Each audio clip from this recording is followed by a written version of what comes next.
ஓகேங்களா? In situ conservation, exit conservation 2 conservation இருக்கு. என்ன வித்தியாசம்? இதுலயுமே பயோடைவர்சிட்டில வரும். ஓகேங்களா?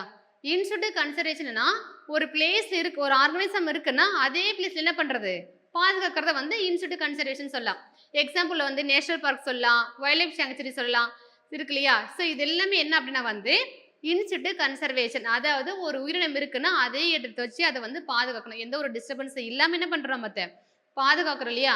அதுதான் வந்து இன்சிட்டு கன்சர்வேஷன் சொல்றாங்க.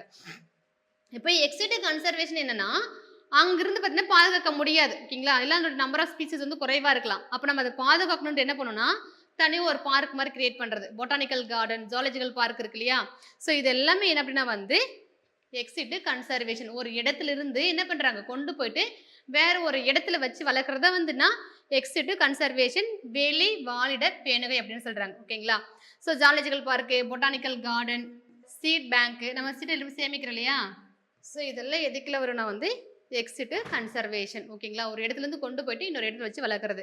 சாக்ரட்னா புனித கடல் அப்படின்னு சொல்லுவாங்க. புனித தோப்புன்னு நம்ம கோயில் தோப்புன்னு சொல்லுவாங்க இல்லையா? நம்ம ஊர்ல கோயில் தோப்புன்னு சொல்லுவாங்க.